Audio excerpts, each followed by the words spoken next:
Nice. Should be working now, hopefully.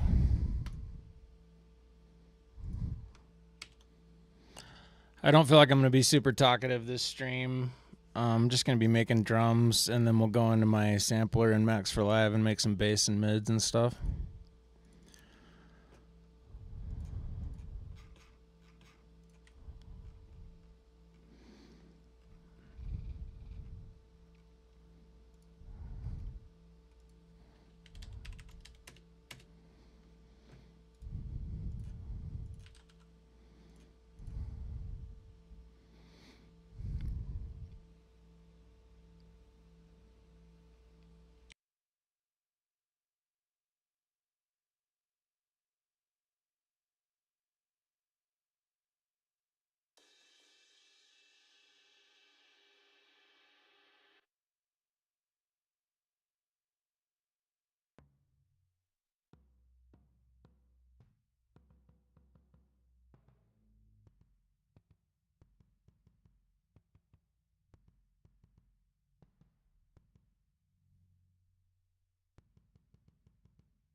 So lately, I've been using a different instance of Addictive Drums for the kick, the snare, the hat, the ghost, and then everything else, just so that I have individual overheads and rooms for all of those. But I'll get into that later. Someone's hitting me up on Discord. 1 second.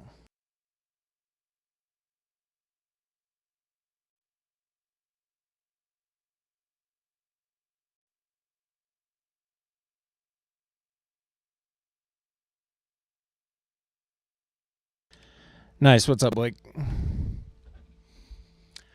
All right. So I'm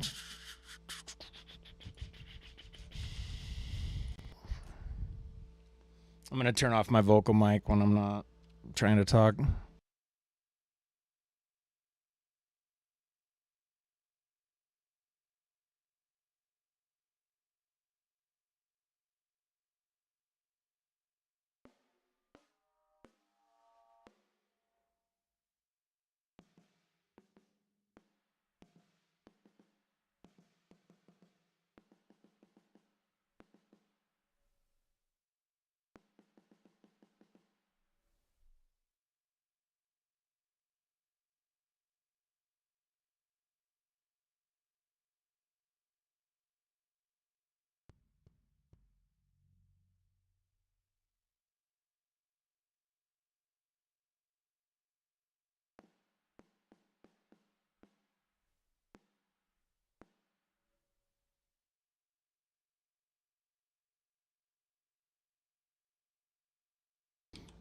So I have to do this kind of a wonky way in Cubase because of the limitations of the amount of places it can send MIDI from a MIDI event, a singular MIDI event. And I've kind of gotten used to basically separating the MIDI onto different instruments here to get around that so that I can send each of these channels to multiple places, like, you know, like a LFO tool or a Kick 2, etc.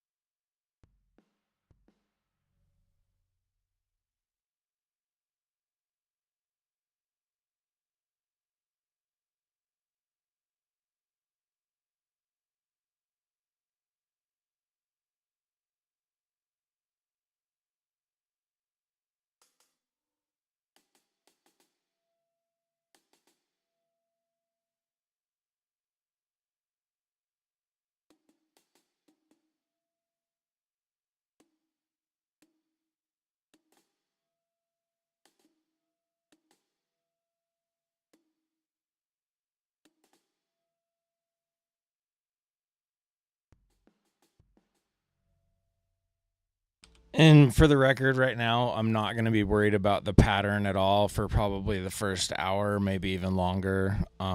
Just going to build the shots, build the snares, build the kicks, build the hats, build the ghosts, and then everything else. and then I'm going to export that using a MIDI file I have saved that will export each individual hit into multiple velocity layers that I can then load back into Battery to make it really easy in the actual project for the song.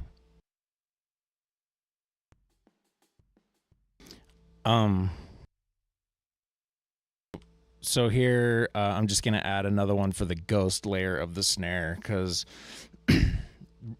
it's really hard to make a ghost, and like a ghost snare has so much less going on than a main snare a lot of the times in bass music tunes, that sometimes it's helpful to have it going through a completely different signal chain than the main snare. So that's what I'm doing here, along with the hat, kick, and snare.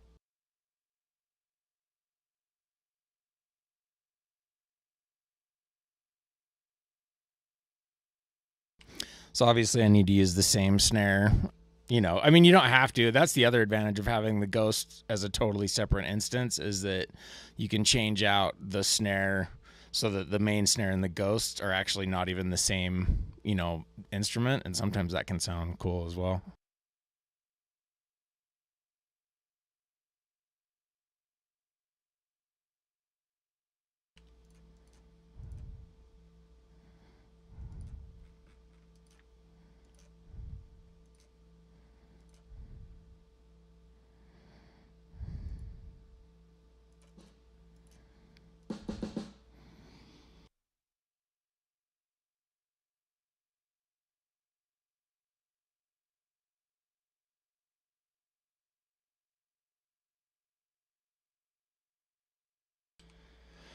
Shit, sorry. I have a push to talk, so it's toggle, not momentary. So sometimes I may forget that I'm muted. I have a meter to my left, so I apologize. Hopefully I won't mute myself too often.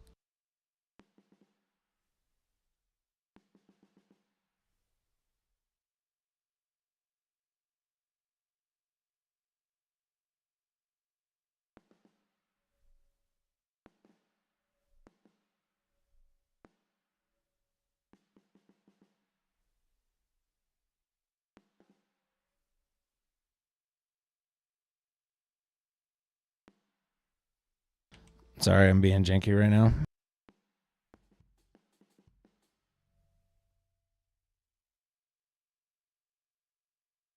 What I will normally do in this case, if I'm trying to program as well as design, is I'll kind of chop these up into individual events so that I can treat this entire group as kind of like almost like a piano roll like this. But what I found that's even easier is to just go through the whole design process and then, like I said before, bounce it using a stock MIDI file where I know where all the chop points are. And then I have a Battery template that will load when those are auto chopped, and then that will all be on one MIDI channel, which is a lot easier, obviously.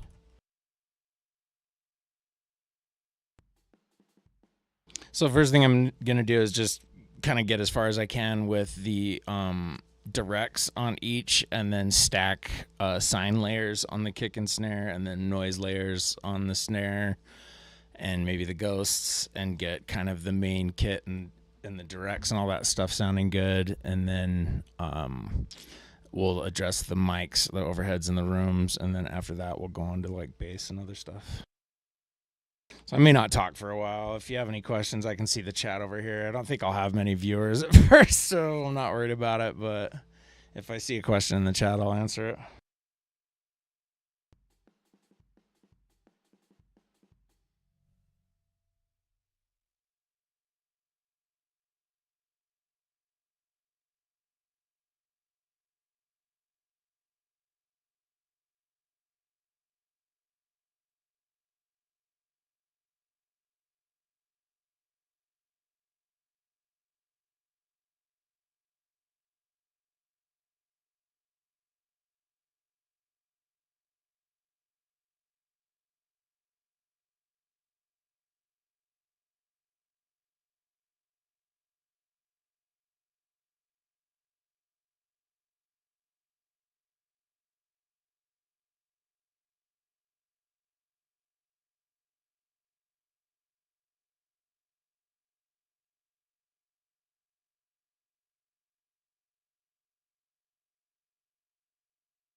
So I'm just separating all the outputs on each of these so that they're their own channels. I should explain what I'm doing as I'm going. I'm just not used to streaming, so I'm not feeling especially talkative, but I'll try to explain what I'm doing as I'm going. Better than just silence. All right, so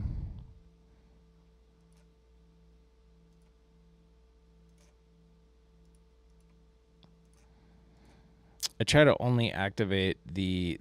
It's I At first, this method of using a different addictive drums instance for each instrument, it seemed like a huge workaround, but I actually seem to prefer it now in a lot of ways at first because it's just a little bit cleaner, like having each one separated into its own kind of group already. I don't know. It's probably more mental than anything, but it is kind of cool to treat each instrument and its own mics independently from one another.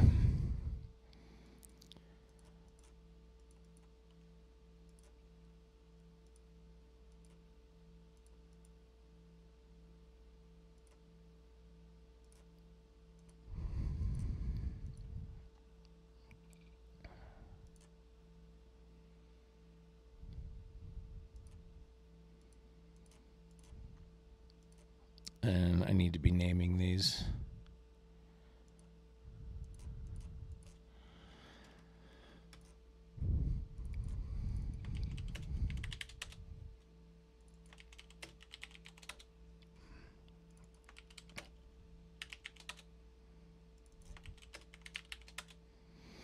And I have a color schema that I always use. I actually have it. I just barely. Yeah. Finally, like, bounce this just to have kind of a. I've been using kind of generally this color schema for years and years, so my brain automatically kind of goes there. But I finally like kind of isolated it down to very specifics because some have to be shared. I think 12 is kind of a good amount to keep up with. I think this is more than 12, 3, 6. Yeah, this is like 8, I don't know, 15, 16, something like that. But you still have to overlap. So like I have reds as lead hooks and Vox, and then like dark orange is low perk, but it's also guitar.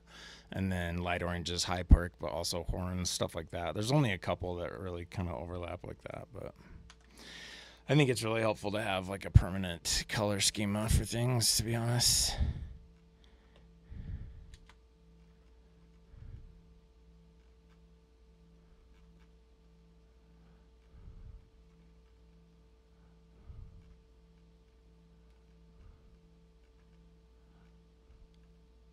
Doesn't have to be exact, even, at this point, especially for sound design, it's not a big deal, but it does help for visibility.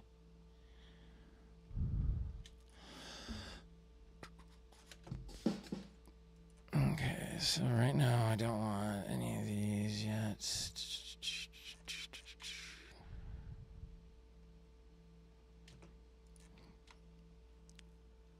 And I'm using an old version of Cubase because it still supports 32-bit, and after this version they kind of overhauled the one key processing process and made it really annoying. And I honestly, to date, this is my favorite version of Cubase, and there's just not really any reason for me to use the newer versions.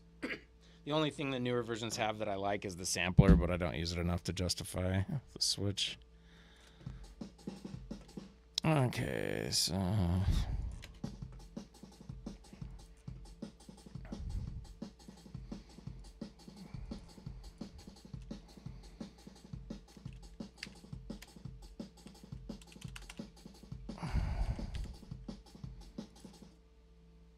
because it's this stage and kind of have all the processing power here, lately I've been trying to color stuff a little bit more as early as possible, just using like some preamp emulations, any kind of like analog emulators that'll just add a little bit of color. Sometimes it's nice to have kind of printed at a really early level.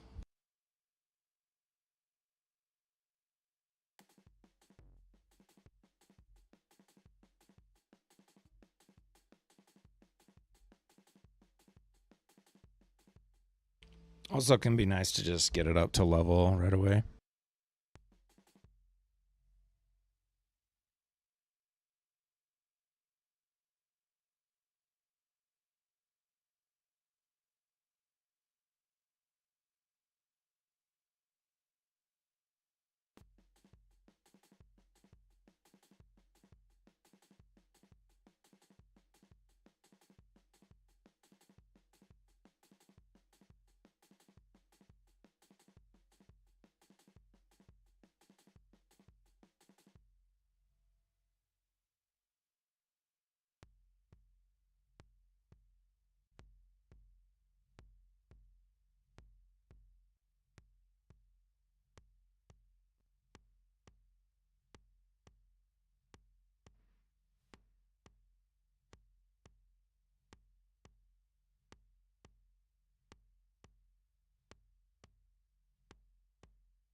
I have too many windows. I just need to be able to see when my vocal mic is muted, so I have to leave this open.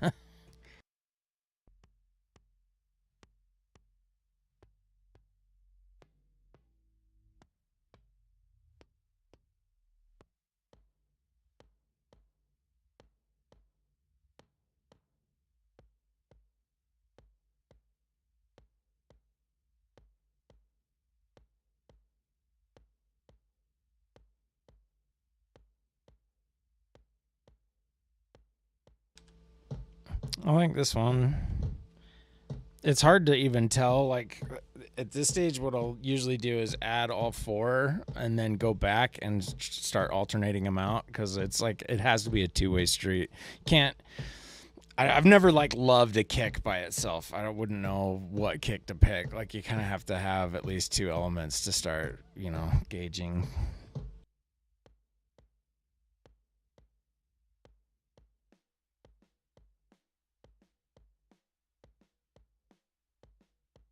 And that I dig, so that's fine.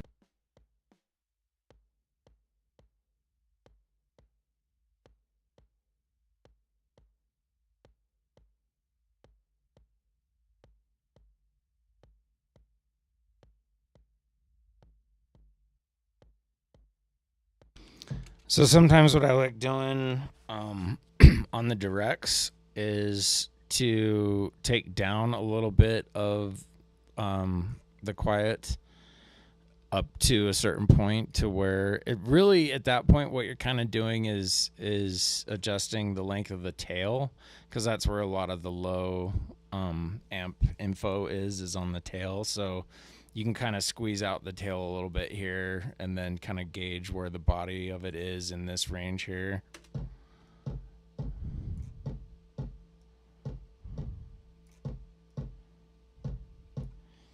You don't have to do a lot though at all.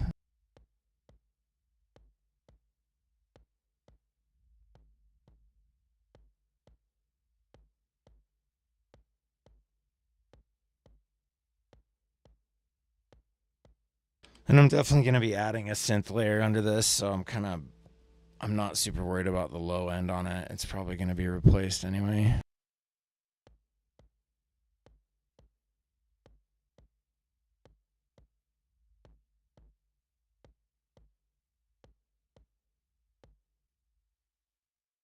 Oh, that's good to hear on the mic. I actually had to sell my Neumann recently. It was really heartbreaking, and I was worried that my crappy Sennheiser was going to sound ass by comparison, so I appreciate you saying that. I think the DAW volume just needs to come up like 20. Oh, yeah, the DAW is probably not loud at all right now because we're still in the design phase. Like, I haven't blown these signals up at all yet, so it will get louder for sure.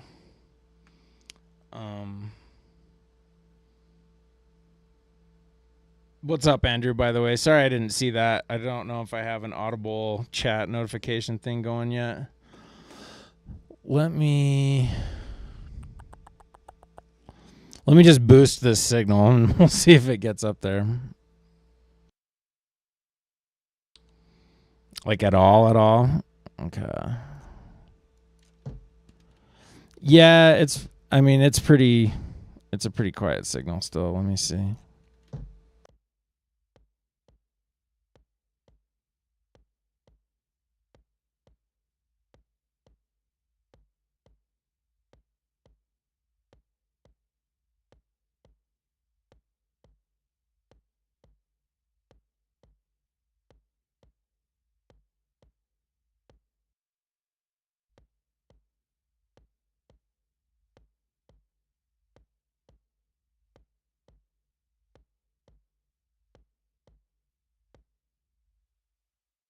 Oh, that's weird. Yeah, whoa.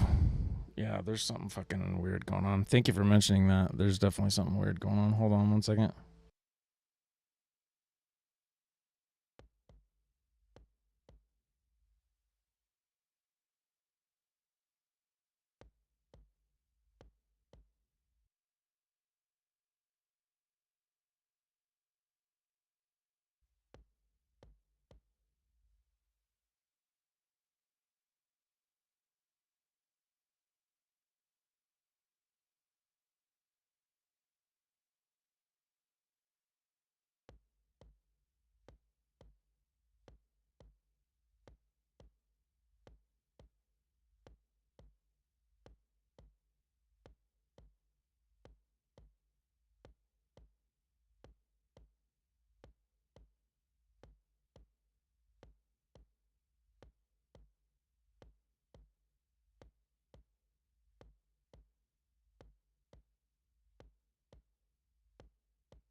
Well, that's fucking weird as hell.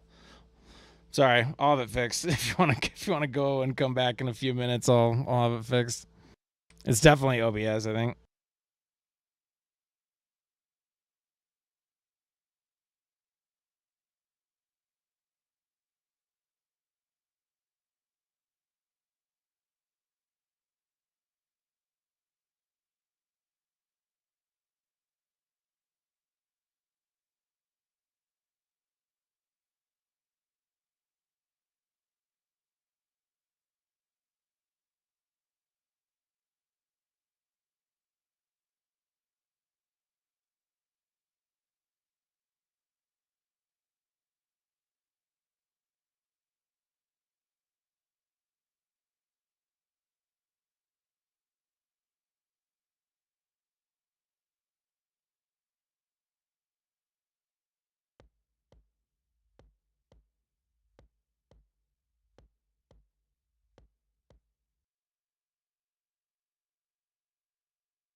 You know what it is? I just figured it out. Back when I had my Neumann, it was picking up so much noise from my room that I had to do a full-on gate. To where when I had my vocal mic engaged, I had it dipping everything else. So I think that got screwed up. 1 second.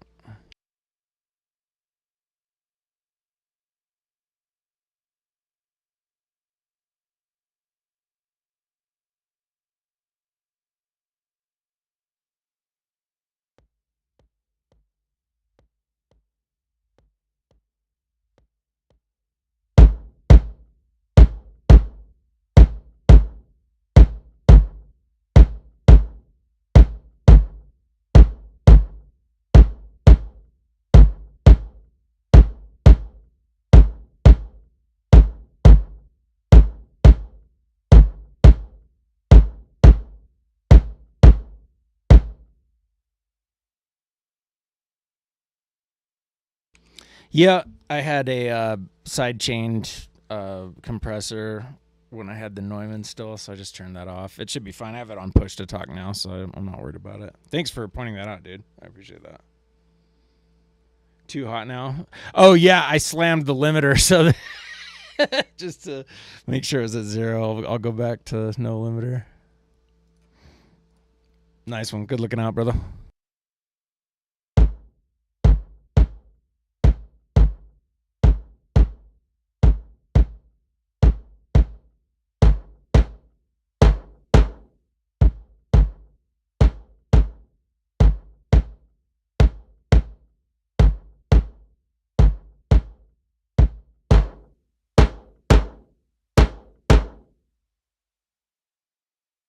I know, right? Every time, like every single time. I almost wanted to do a private one for like a half an hour first because I knew there was going to be some technical thing. But I mean, you've got to be the only one. I think my boy Blake might be in here somewhere. But that's the nice thing about not having any followers at first is you can fuck up all you want. Nobody even knows.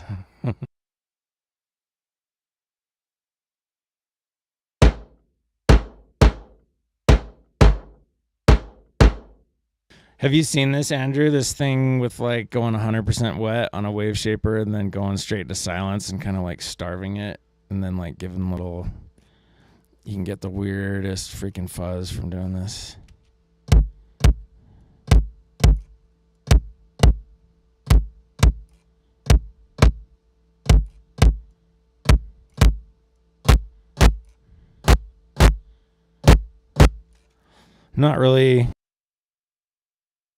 Not really applicable for a kick, but it's kind of a cool trick.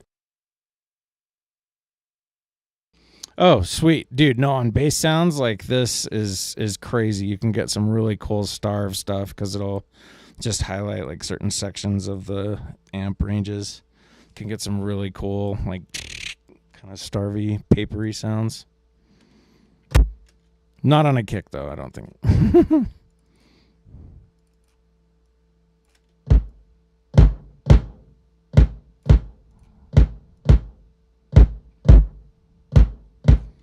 It's usually about as much as I like to go on the directs. Like I don't go too much. I'll go like maybe this and then some saturation and EQ, and that's about it.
My always on top isn't working right now for some reason.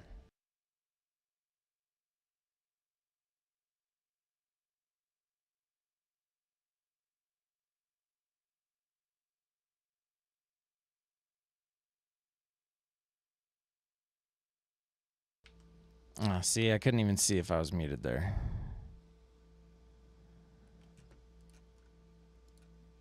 We're just going to have to share. There we go. Okay. Okay, technical difficulties are done now. We're just going to vibe out. After I grab a beer. Stinger.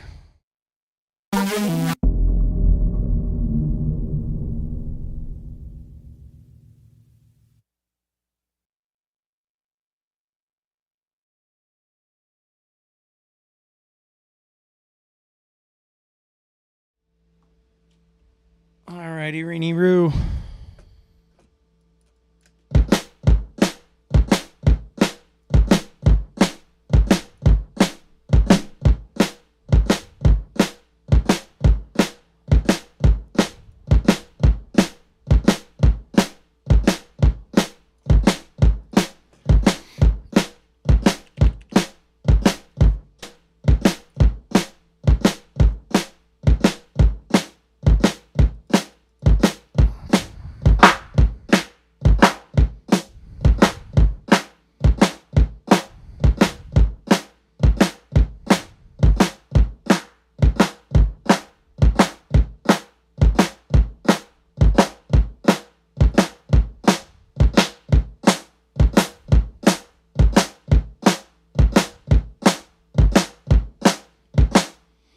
And I like kind of staying fairly low. Shit, I should be muting my mic, and I'm not. There's probably a bad echo. I apologize. I'll get used to it. Word. Thanks for dropping by, Andrew. That's awesome. Just turning sound in my first stream, by the way. No big deal. I will get used to muting the mic and unmuting it and stuff, but if there's ever an echo or anything, let me know. If there's ever any problems, just scream at me in the chat and I'll fix it. I'll try. I'm not a streamer. I'm not a broadcaster. I've had this set up for a while, like a couple of years, and I haven't pulled the trigger on streaming because I'm a little camera shy. I'm not going to lie. A little nervous, but it's fine. Let's make some drums.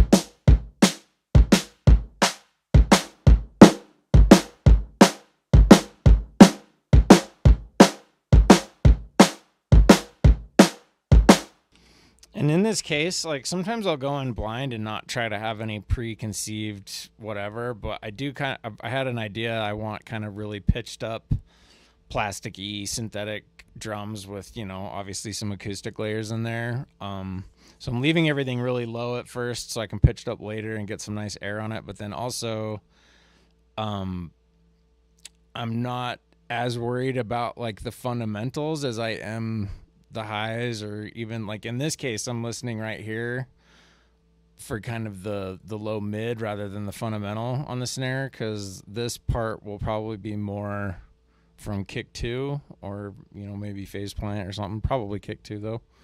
I don't know. I also have to give a disclaimer that as far as subjective taste in drums go, I like mine kind of really dry and plasticky and kind of like boring. So I apologize in advance, because like there's one thing I can understand people complaining about my taste in drums is that like I like snares that are like almost nothing but sine and noise. I'm not even that big on having that much acoustic presence in there, so it may end up being pretty flat sounding. I just like really fast, quick transients.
Yeah, I forgot to mute myself. Like I said, I'll get used to that.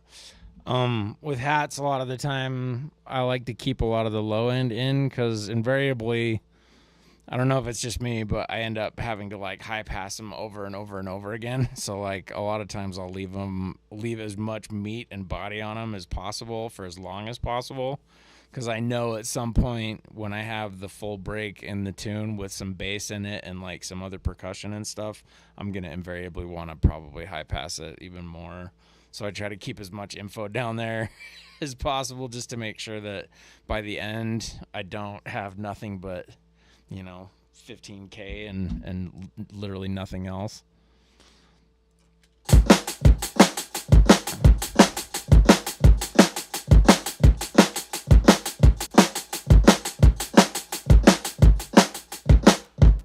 Okay, I'm still on.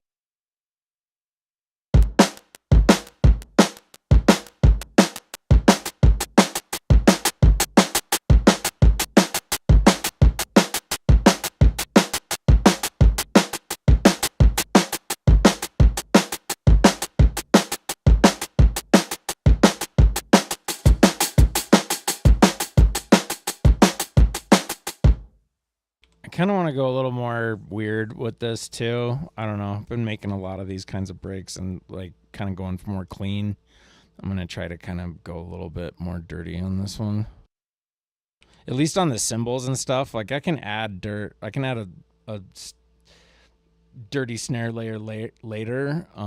But for like the cymbals and stuff, I kind of want to get them a little bit weird early on.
I know that's kind of wild sounding right now, but I'm also kind of planning on pitching it all up later quite a bit. So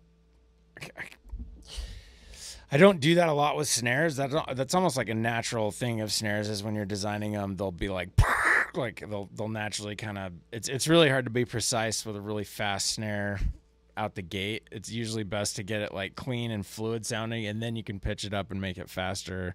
And all the layers will blend together. It's really hard to get layers to blend together within like a 10-15 millisecond thing, obviously. Not feeling especially eloquent. I think I need to drink a beer really quick. 1 second.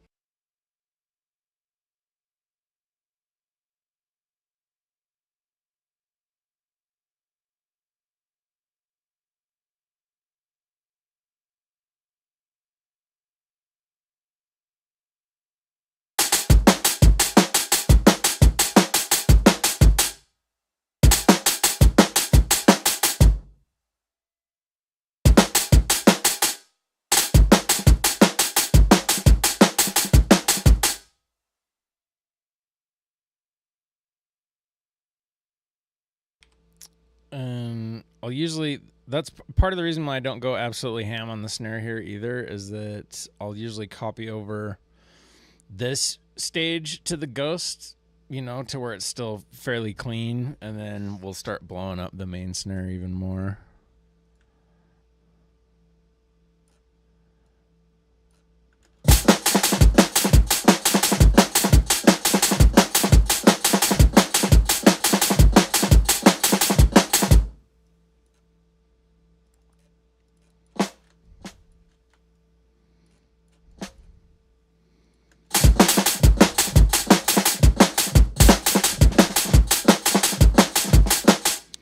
And then here's something that I kind of oscillate back and forth every tune on how I do it.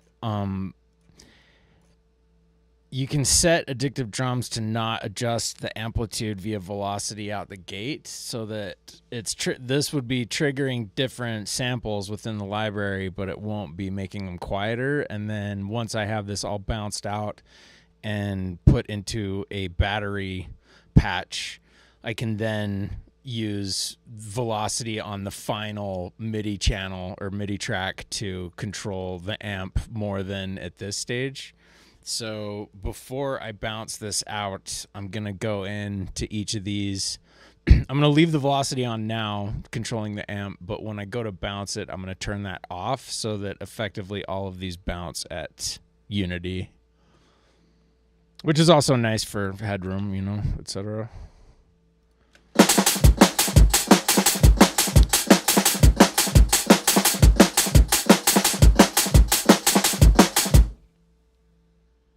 So I don't think the kick and the snare are quite tuned well, so give me 1 second.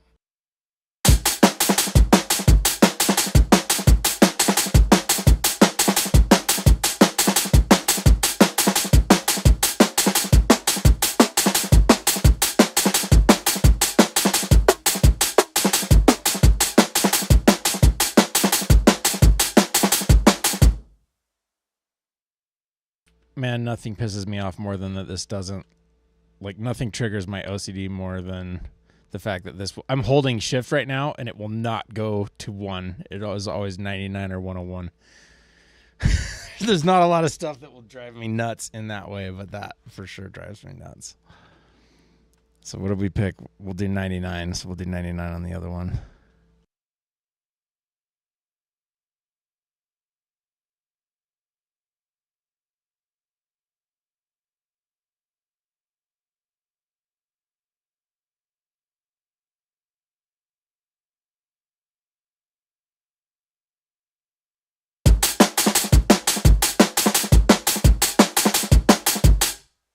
It sounds vaguely in tune. I'm not worried about tuning now either. That's kind of the advantage of doing it this way, is like I'll design the drums with a random stupid pattern right here that doesn't matter.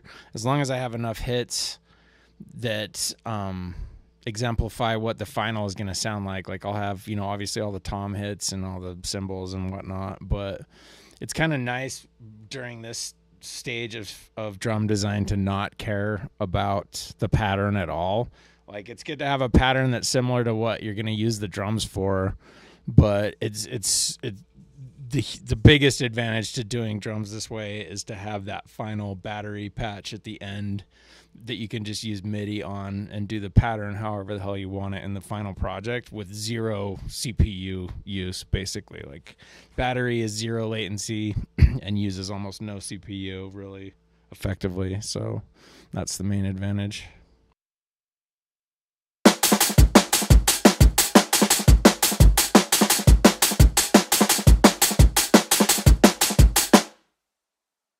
So I'm going to just try to get this a little bit more balanced on the levels and get it kind of at around unity and then start adding the synthetic layers.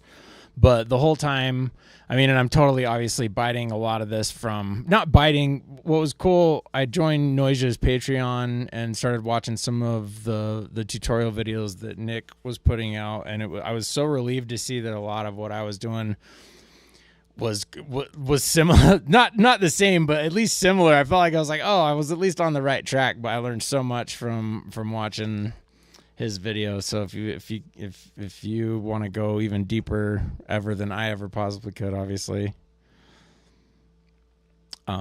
especially with this plugin they had commissioned, it's so invaluable for watching what goes over 0.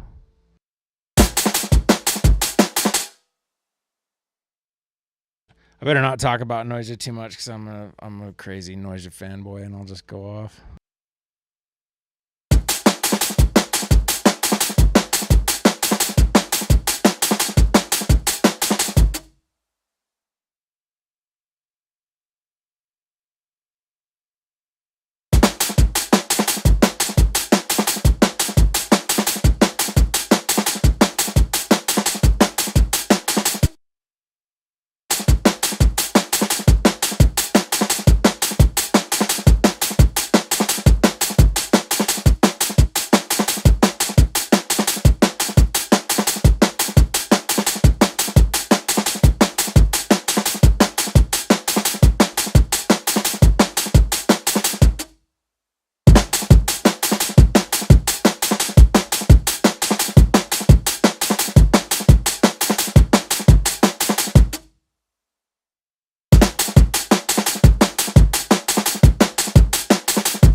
And I know that hi-hat is really annoying right now, but I kind of don't care.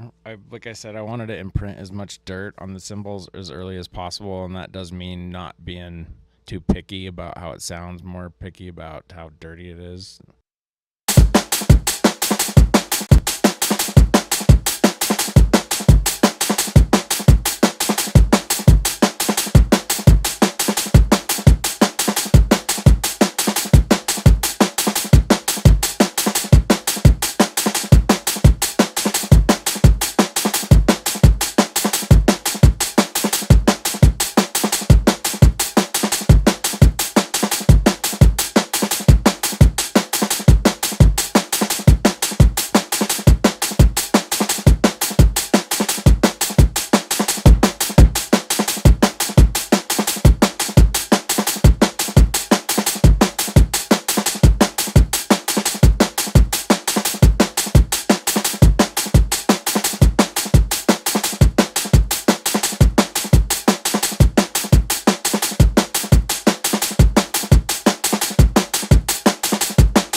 So I really like this distortion. It's just kind of like a, I wouldn't call it a fuzz. It's almost like, it's just like the most generic overdrive ever, but there's something about like the way it goes from not breaking up to breaking up. It's kind of like a really small window, but it's I don't know, it does something really cool. This is free, by the way, so I definitely recommend picking up our distortion. It's got a really nice sound, I think.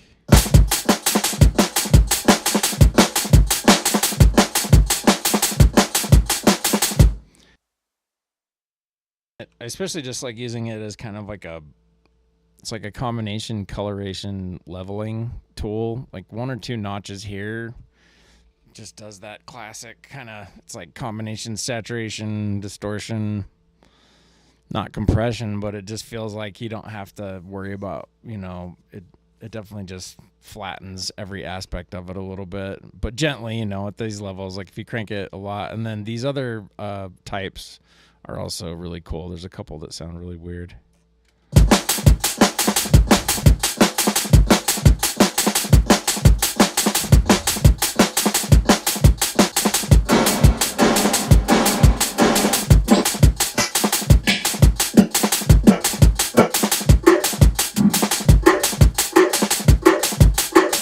Okay, I loaded the easy one. I don't know why, but I'm going to remember it's sound design light, and then I'm going to shorten it.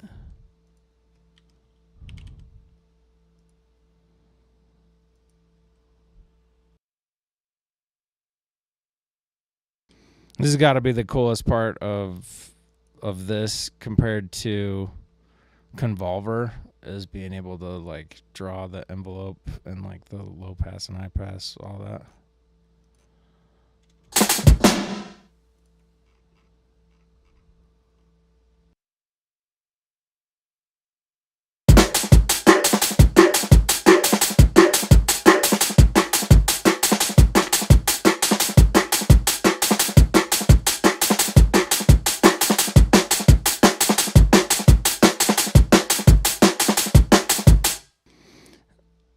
I love doing that. Like I'll go like really wet on this, and then just go through whatever, and you can stretch them, you can pitch them, you can adjust the stereo, whatever, and then once you bring the dry wet back down below 20, it just blends back. Like if it sounds okay here, it's probably going to sound awesome here if the direct sounds good, you know what I mean?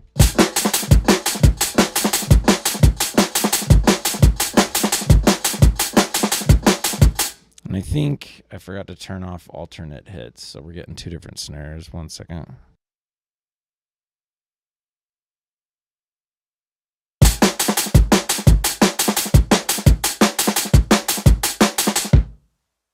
That's also really useful, is once you have something going, you can cycle through kind of the layers here. Like this basically just says, like, if you give it 127, it will pretend it's 100 and trigger that sample instead of the sample that's normally reserved for 127. So if you turn this all the way down, the amplitude's not affected, and you can cycle through all of the quieter hits that the actual live drummer in the room like hit the skin that much lighter, or the head.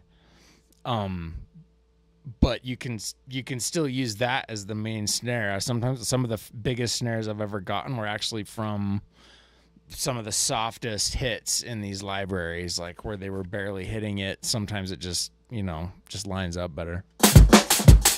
Like this one I think is better.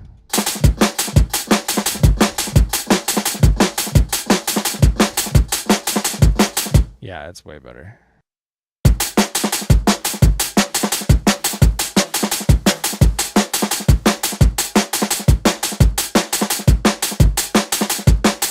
Yeah, I think that one.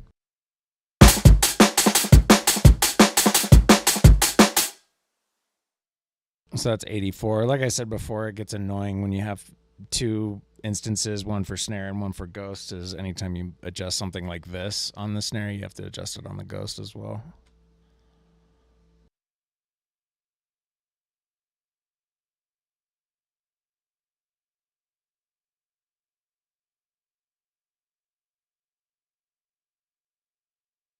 That should be the same one.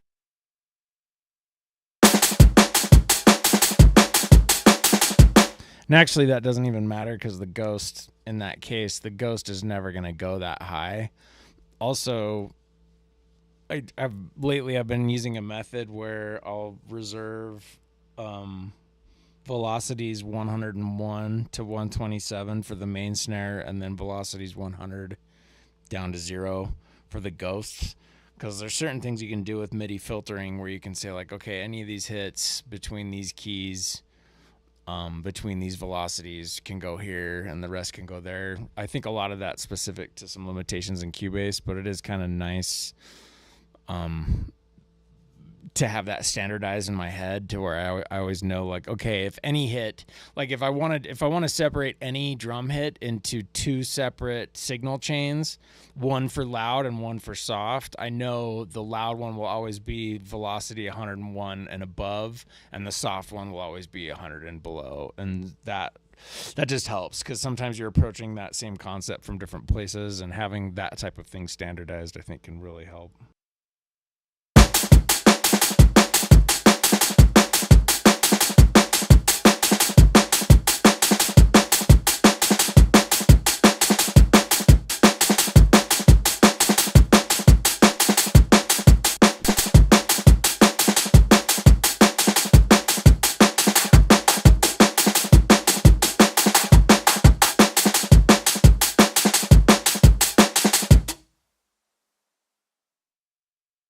See, like, there's yet another, pulling that down. Like, I'm probably going to do that 2 or 3 more times until that hat is, like, looks totally different.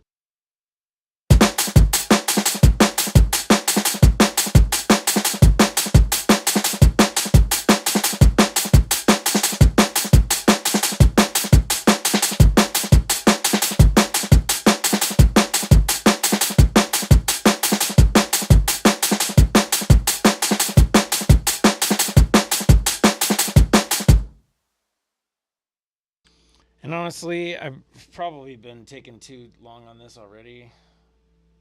Wow, I'm already at almost an hour. Yeah, I've been taking way too long on this. Normally, this part of it is like 20, 30 minutes, and then adding the mics is like another 10 or 20 minutes, and then adding the synthetic layers is like another 20. On average, I can usually get like a full process break this way in like a couple hours tops, depending on how gnarly you want to go with it. But once you have this all done, then you can go in and switch all the hits out and bounce out like 10 different versions.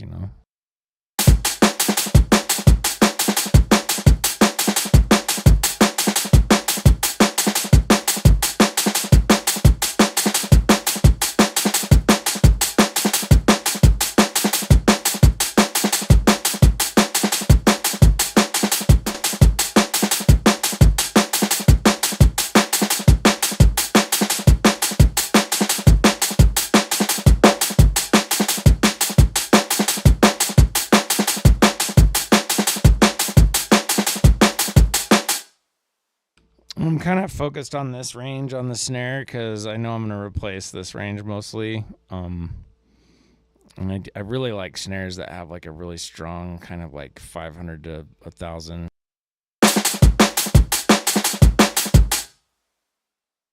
Not dipped, I guess, would be the way to put that. I don't know if there's a word for the opposite of dipped.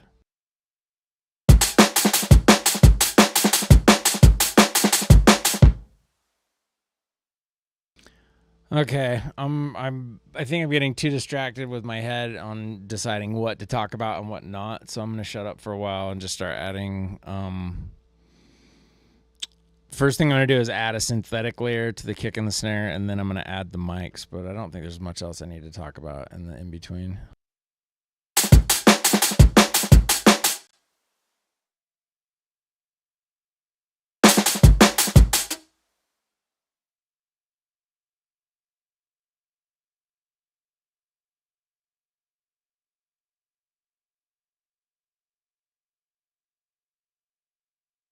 Something I have to do in Cubase is use a MIDI channel in and of itself, and then point that MIDI track rather, and point that MIDI track to both Addictive Drums and then any other extraneous stuff.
Forgot to turn off alternates on the kick.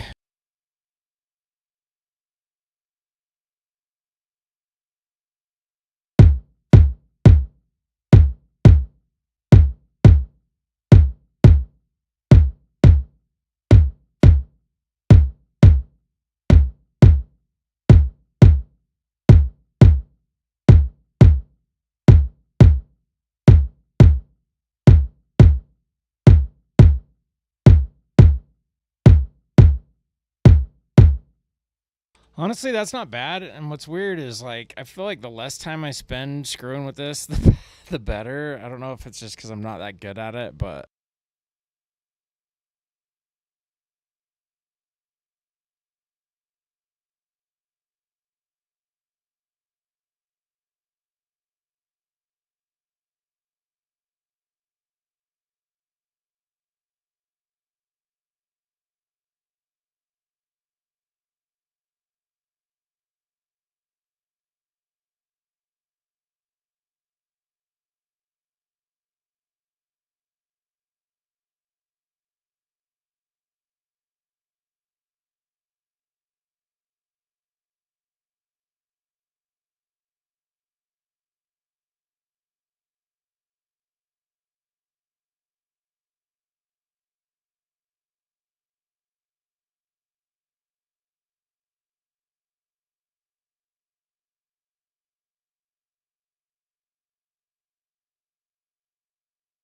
been muted that whole time. Okay, I guess I didn't need to say this anyway.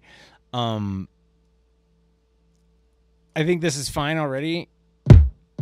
It's not like crazy good, but it's reinforcing the acoustic layer without getting in the way. And I've found like the more I'm still focused on the acoustic layer at this point, even though it's going to disappear more and more, as long as I'm thinking of the sine wave in terms of reinforcement and rather than focus. I don't want this to be the focus. I want that acoustic layer to be the timbre that's of focus, and then this needs to just reinforce that timbre. And once that's locked in and that information's in there, then we can blow that up more later or whatever. But I've wasted so many hours like fiddling with this part, trying to get the phases to align perfectly and trying all these weird side chaining things to get it to align, instead of just like, they sound better for me at least when I don't spend too much time on this part trying to get this sine wave to be perfect. Rather, it's almost like once this is almost like moot, then I move on. It's almost like, okay, cool. This is just reinforcing it. It's not taking over. It's not, it's providing support without taking focus, I guess would be the way to put it.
Like I was saying before, I try to keep it low at this point, low and long. Um, like, because even though it's at a drum and bass pattern right now, and your ear would naturally, when working with this pattern, you wouldn't want the kick to go past beat 2, obviously. Typically you wouldn't want, just naturally, especially if you've been doing this for a while, you're naturally not going to want the kick to like overlap into the snare. You don't want like this huge boomy kick that keeps going unless you're going for that 808, kind of kick or whatever. So like at this phase, I don't know, like sometimes it might even be helpful even to like do this. You know what I mean? Just like I should probably do that more. I used to do that more. I don't as much now because I'm just consciously always thinking like, okay, keep it low and long and leave room to pitch it up later. But I would say if you're not used to doing it this way, it can be really helpful to slow the tempo down a lot. Because then you're not afraid to do stuff like this. Like super duper long transient, which may end up sounding amazing when you pitch it up. And also that'll kind of set you up to add more elongated character in the other layers, like the noise layer and the acoustic layer. This acoustic layer is already fairly short, but we could always add another one that has a lot of ring in it and lasts forever. And then, later when we pitch it up, sometimes those will sound really cool. Those will just end up being medium length instead of super long once it's pitched up.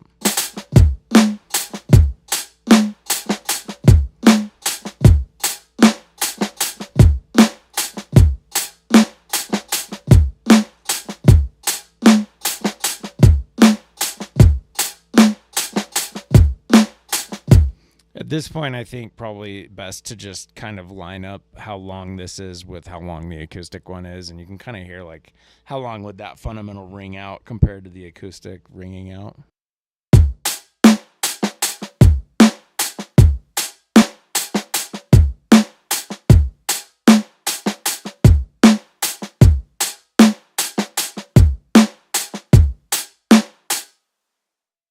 The end result I'm going for here is kind of high-pitched, short drum sounds, though, so I'm going to keep it not super long. I did want to mention that, though, because the last time I did that, where I kept these really long and slow, when I did end up pitching them up, they sounded amazing.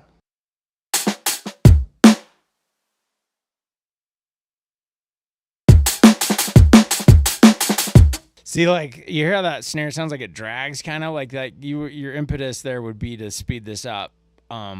But since we're pitching it up later, I'm going to leave it. Like, it sounds sluggish right now, but it won't later.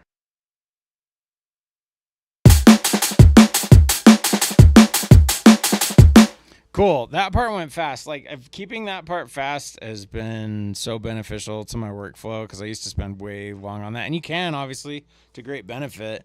But I think I just am so...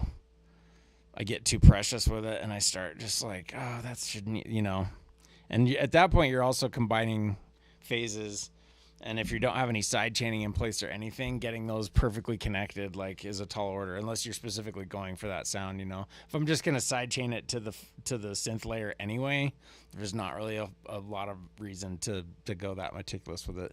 In this case, I don't think I even need to. I'm gonna do it just to save on headroom, because as you can see right here, it's obviously I'm gonna need to fix these, but sound wise, it's not like I think it doesn't sound like one's taking over the other, which I like.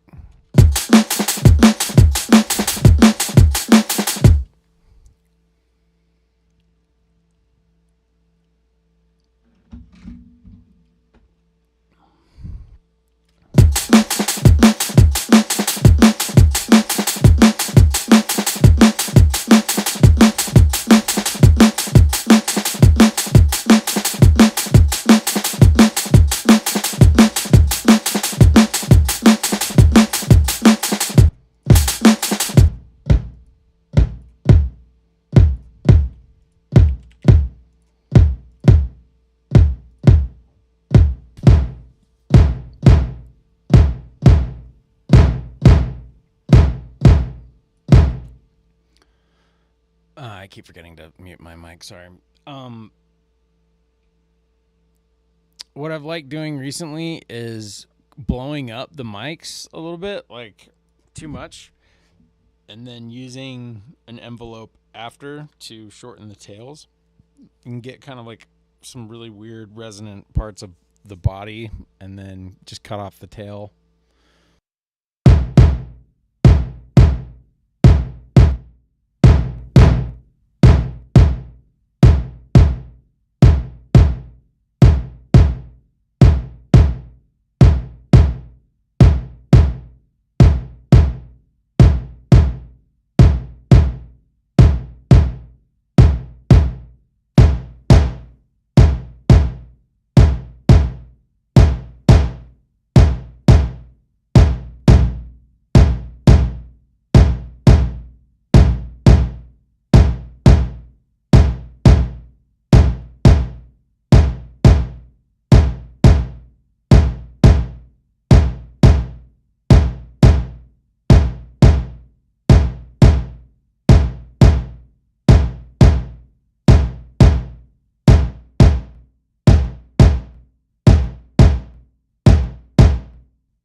See, so like right there, it almost is like from here to here is just adding almost like it's almost like a slapback range where you're just hearing like just the mic just after the direct signal phase. You're just catching a little bit of the mic.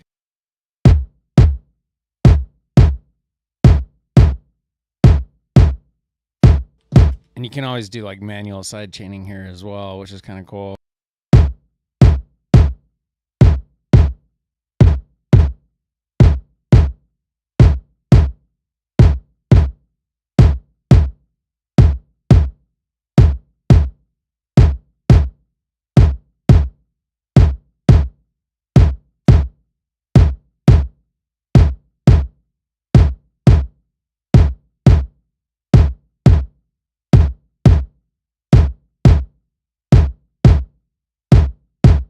Honestly, I feel like I've had better success being really meticulous with this part as opposed to the synthetic layers. Like, the relationship between the synthetic layers, the direct mic, and the room mics and the overheads, like that interplay to me, I feel like is almost more important than the synthetic layers versus the directs. Both important, but I feel like I get more bang for my buck the more time I spend on this, the more like picky I am with this part, as opposed to being picky with the synthetic layering, if that makes sense.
I finally just got comfortable after like an hour. I knew I had to pop the cherry eventually, but I've been kind of dreading this. Just a little camera shy. But now I feel fine. Now I know. Now I'm just used to it. Like, it takes me a while to just, like, get out of my head or get out of the part of my head that's like, you're on camera right now. That's not a good part of your head. That's not a good part of anyone's head.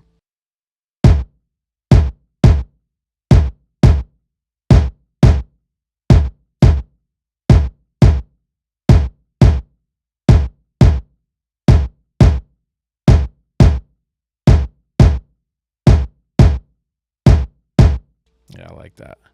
Sometimes you can get some really cool interplay between like the room and the overhead mic by kind of like staggering their envelopes a little bit, you know.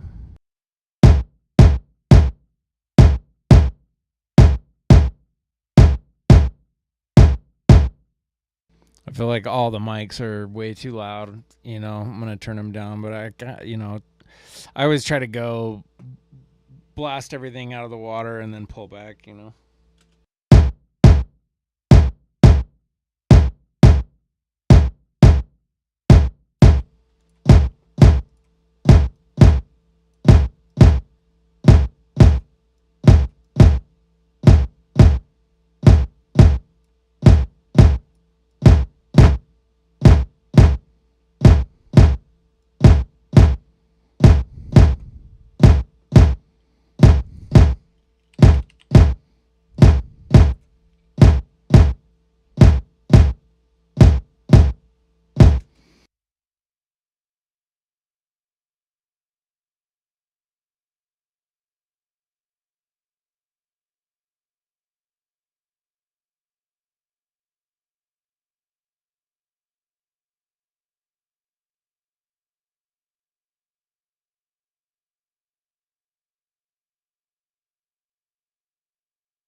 And I forgot to mute it. Something I picked up from watching Nick's streams, and it's something I just have to like repeat because it's the coolest thing ever has been the opposite of how I had always worked until I saw that, which is that he almost never turns. Sorry, I'm fanboying a little bit. You're gonna have to bear with me because he's my favorite producer, so I've obviously been studying what he does. He almost never turns the faders down in the mixer, which like it's so easy to get into this thing where you're like holding shift and going like, okay, is this better? Is this better?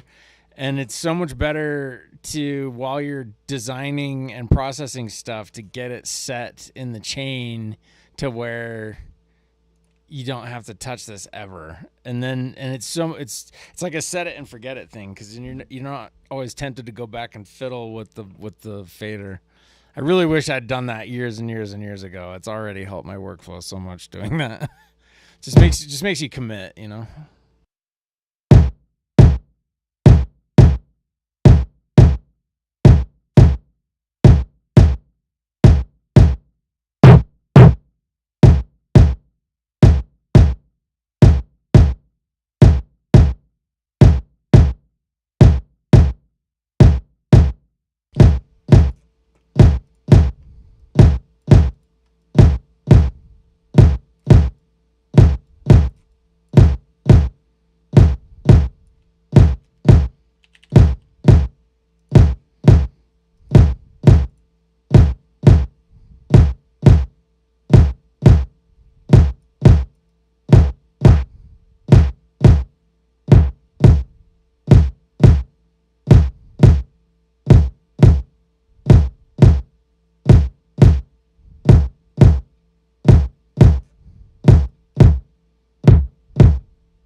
My posture is so terrible.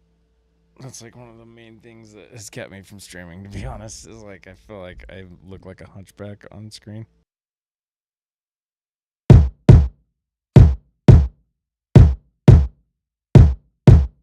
It's a decent kick. It's not bad. I mean, right now I'm honestly more focused on the stream than I am the drums.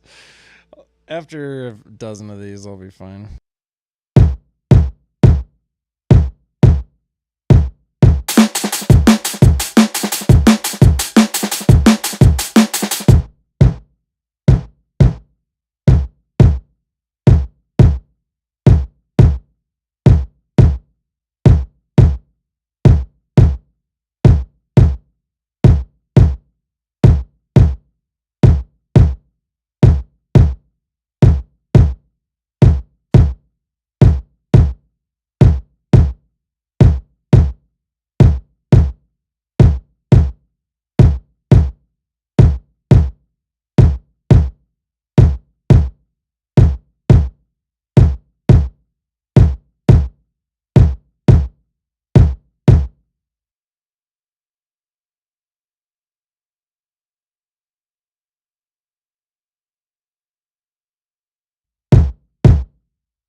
Not gonna lie, it looks like shit. I feel like it sounds okay, but it definitely looks a little wonky here, so I may want to keep going a little bit on it.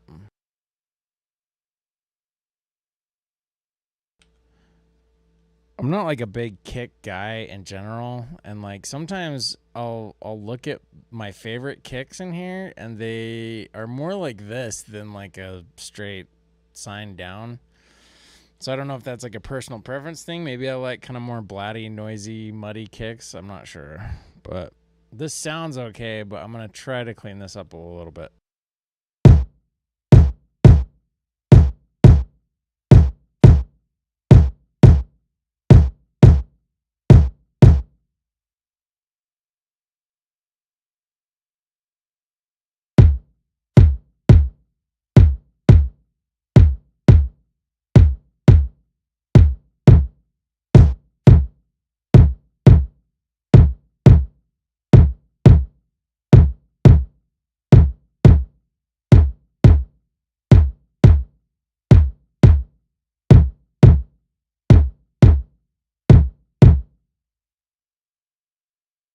Yeah, I think that's the trade-off is like I really like I like what this does to it. It gives it that weird hip hop kind of thump.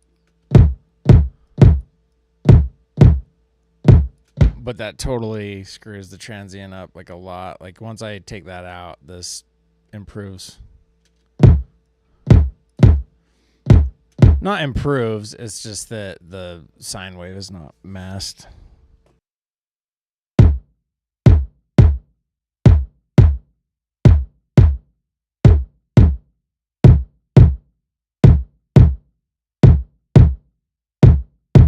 Yeah, I'm going to go with my ears on this one. I'm just going to leave it like this. I don't care what it looks like in here, to be honest. I'm just not like that picky with kicks. I don't know what it is. I've never been that kicky. Snares are like the most important thing ever for me. Like if the snare doesn't sound good, it never sounds good to me, but I could not give less of two shits about kick drums. I don't know why.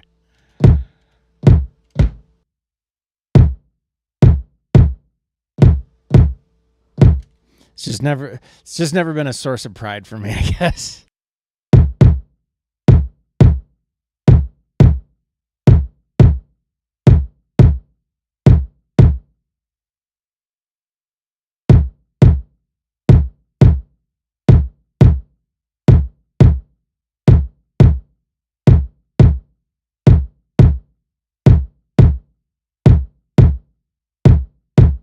And like it's nice and wide. Like I like how much it's going from like, yeah, that's pretty wide. I like that.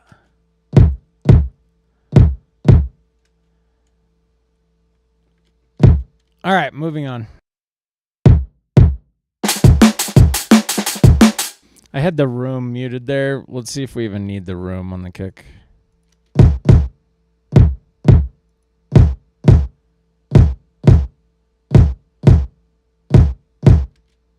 We do. It's just too loud.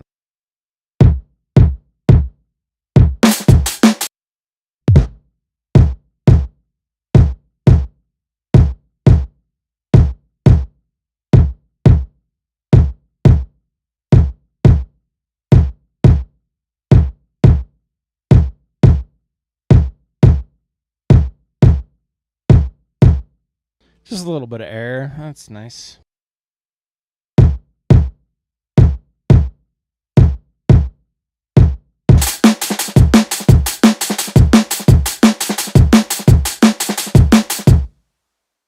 So the snare is already pretty big.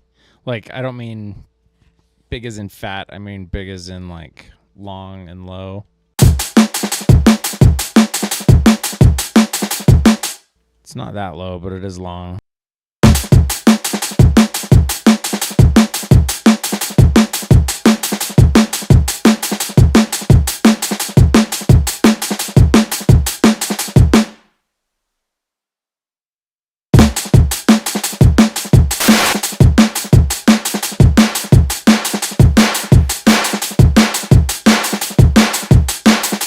Wow, that's kind of a crazy mic layer, to be honest.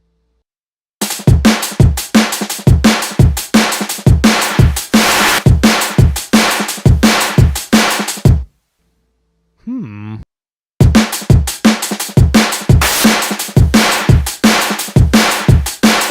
gonna actually try to use that. Just like a small section of it. Like we'll carve it out with an envelope, but I kind of like that.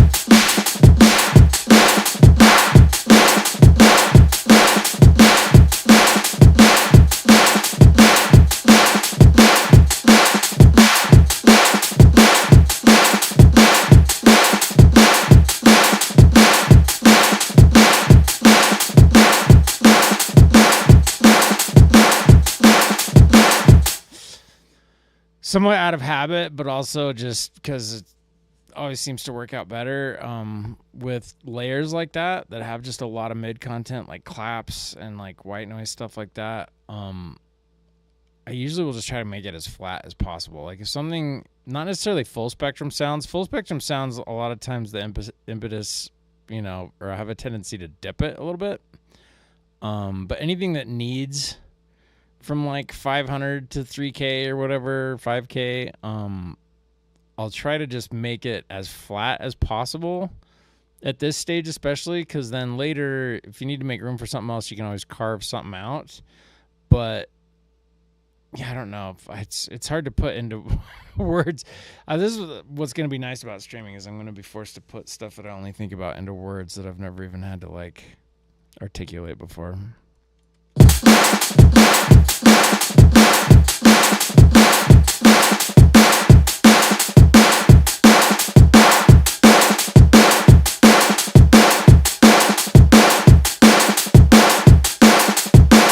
But like, yeah, having that just be one fat block that doesn't really have any, it's like pretty flat there. And especially, I don't know if it's a psychological thing, but I love having sounds that are like that when I'm only going to take a small portion of time from them. Because then it's like if you do, an envelope or an LFO or something on the amplitude, and it's coming in and out, that that every frequency in that whole range is coming in and out simultaneously rather than, I don't know. It's like having just a nice square block to work with. I just mean specifically on mid sounds too. I don't know why I don't think that with other sounds, but anything that is like has a lot of content here, I invariably want to make it as flat as possible through that range. At least, and that's not because I think that's the right thing to do, but just in my experience, it makes a better end result.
Like now that is nice and square, I like having like a separate EQ after to like do some carving.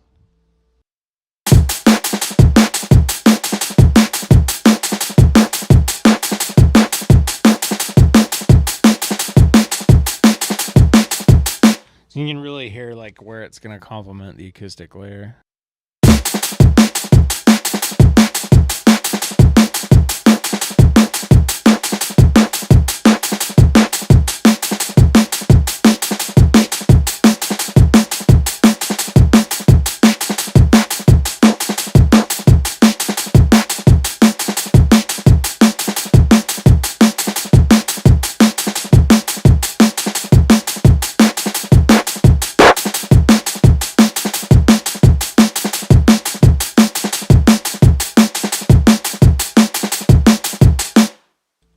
Like that, it sounds natural, and I'm also kind of already hearing where a noise layer could go in there for more of a ksh.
I'm kind of glad I'm going slow on this part, at least for this one, because we're gonna try to finish a tune on stream today and tomorrow, maybe 3 days worth.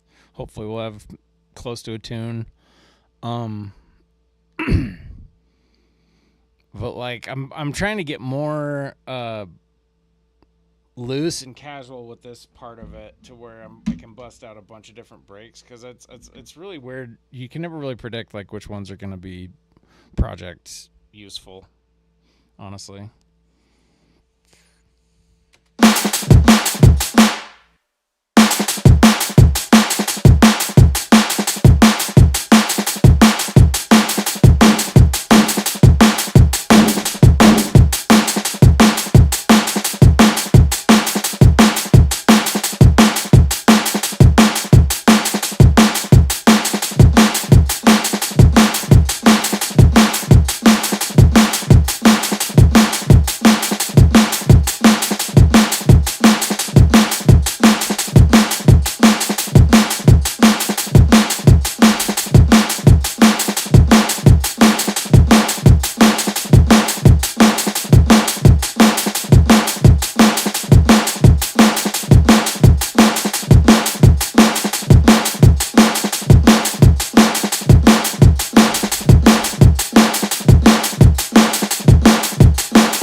Something, sorry, it wasn't muted. Something that I just randomly remembered that I did want to mention is that the whole reason I do it this way, honestly, was born from wanting to have battery kits to play on my Roland. Because battery has zero latency and Addictive Drums adds like 128 samples of latency, I believe. But then even more than that, you don't want to have all your synthetic layers and all this other processing going on in a live PA project, because every cycle counts, every CPU cycle matters at that level. I have like 400 tracks in my live PA thing, so every, anywhere I can cut CPU cycles, the better. And this has worked out great because then I have them cataloged. Like you'll see later, but I have a different template for project ready stuff and then live ready stuff. The difference being, like, with live battery patches, you need to have things like round robin in place so that no two hits are the same when you hit it with a drumstick. But for production, you don't need that. For production, you can have each velocity stage be just one hit, which is even preferable because then you can repeat hits that you want. Like if like one of the ghost strokes sounds perfect at this velocity, you can keep it there. I just wanted to mention that before I forgot.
At this stage, I invariably almost put, like, I always have to be careful not to put too much room and overhead on things like the snare, because, like, I'll get to the end, like I'll have it all bounced out and converted into a battery library, and even when pitched up, I'll be like, this snare has too much tail on it, and at that point, you can adjust the release of the battery hit, but at that point you're adjusting the release of every single layer that you put into the design part, which, if you're doing that, having all of those layers release separately and in conjunction, like, in concert, is what gives, the tail a natural sound. So if you can go through all this trouble of, like, making all these releases line up, and then if it's too long in the end, you're going to shorten that and cut them all off anyway. So I always try to err on keeping it a little bit on the short side so that I don't have to do that once it's already all bounced out.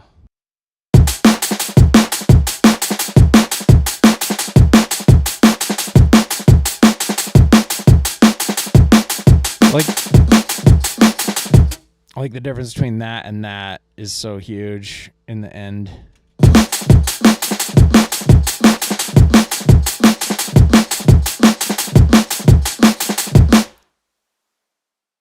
feel like that's a sweet spot. All right, I'm going to take a quick break. I'll be right back.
What's up, Brian?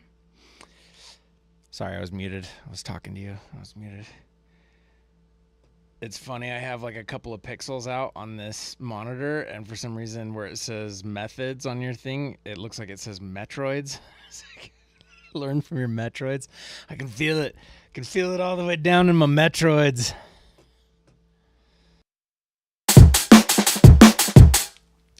So you might have missed the disclaimer earlier. Like, I'm not worried about the pattern or anything right here. This is all just about layering the synthetic layers and noise layers on the kick and snare and stuff. We're like 3/4 of the way through the main part here. We just have to process the overheads and rooms on the hat and the ghost. And then I think I'm going to add a couple of more noise layers to the snare. The snare is already pretty big, but having like a white noise layer in there can sometimes help gel all the layers together a little bit, because you just kind of get like a bed for them. I'll do that right now. Let's explain what I'm talking about.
See, and like right there, it's barely audible, but without it, you'll hear the layers kind of separate a little bit.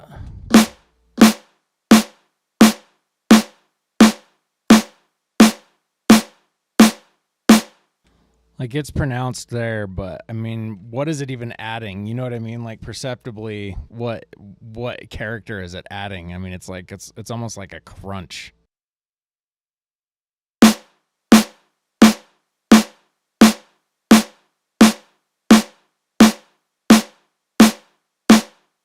But it's funny, like, you won't hear that that's missing until you add it. Once you add it and then take it away, you're like, oh my God, it adds so much. So it's something I've been doing that even to like weird, anything that like has any kind of pitch transient or percussive sound, like adding a little bit of white noise to it in that way will just give it kind of more of a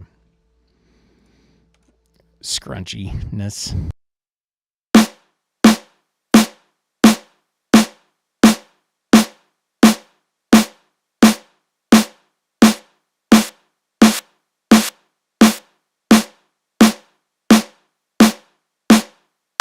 No, that sounds pretty good. This is actually not turning out too bad.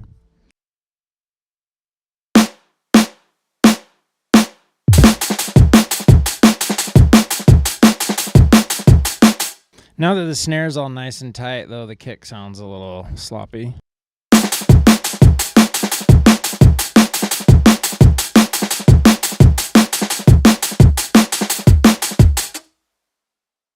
I knew it was going to be this overhead layer because I'm getting a lot of the hype on the like 150 range, 200 range on the kick from that layer.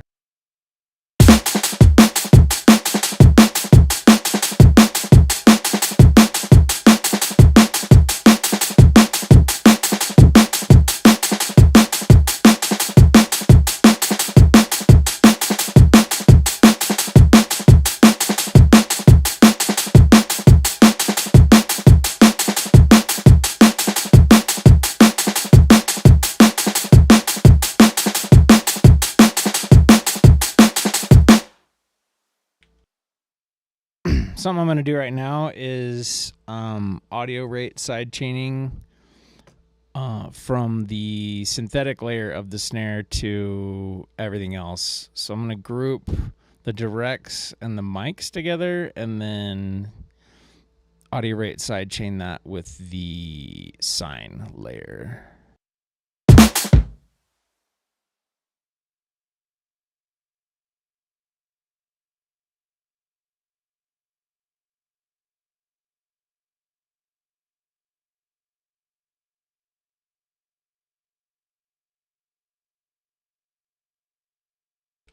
Guy, I'm still getting used to having the mute on and off instead of push to talk. I'm not worried about how much it's clipping right here. The quality sounds good, but now I'm going to use compactor and maybe Pro C to sidechain the sine layer to all the mics and the directs. I'm going to start with the snare on that.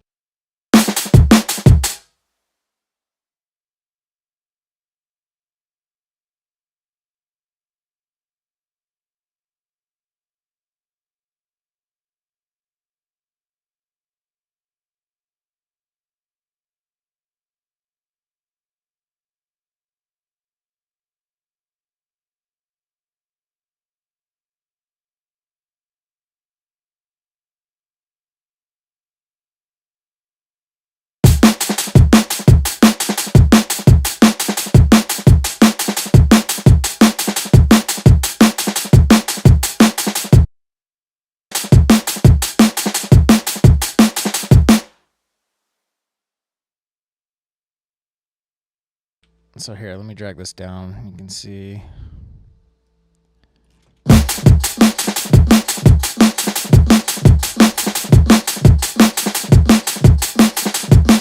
So like that takes care, like it's just crazy how much that can take care of it, but I don't like how much that is affecting the character of it. So I'll dial that down to where, you know, at least we're getting rid of some of these peaks, and then I'm going to use like a traditional side chain on top of that to kind of get the whole thing hopefully right at unity.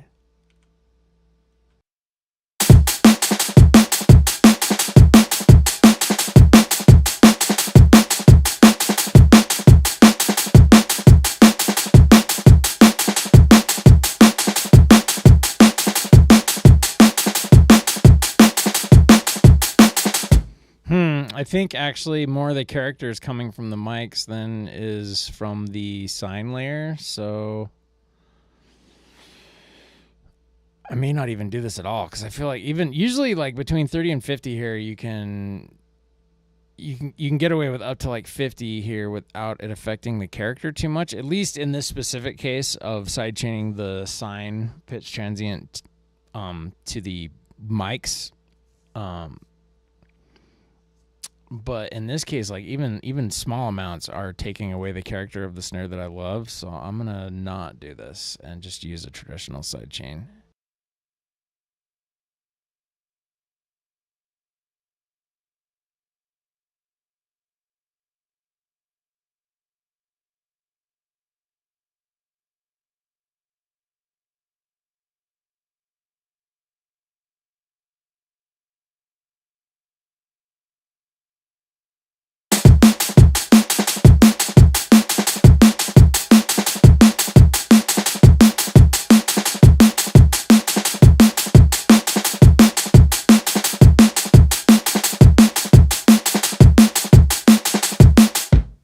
Okay, if there's just too much going on in both, we may have to go all the way back and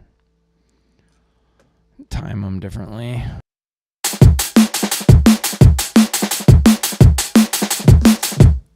Or just see how much we even need the synthetic layer, because it sounds like the synthetic layers is what's really kind of overwhelming it.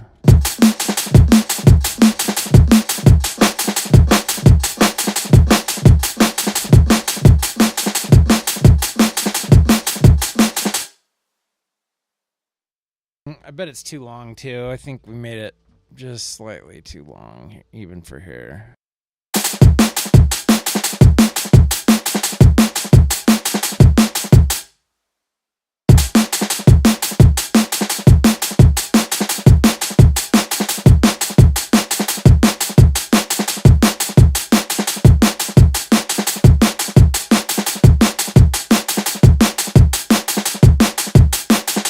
There we go. That put it under 0 almost immediately.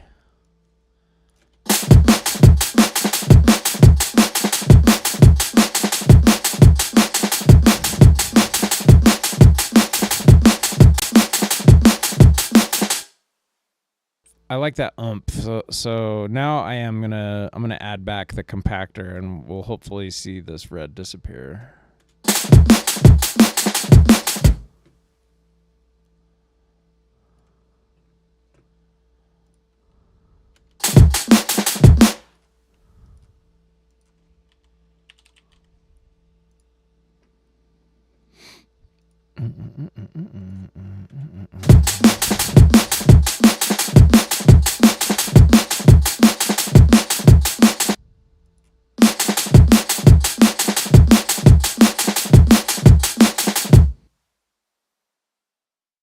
Yeah, and it did. Normally, the combination of those two things, I can almost always get it down to about unity without having to turn anything down, which is so nice. Like that's kind of radically changed my whole workflow is working that way, like keeping everything at 0 and using the headroom function on Vision 4X to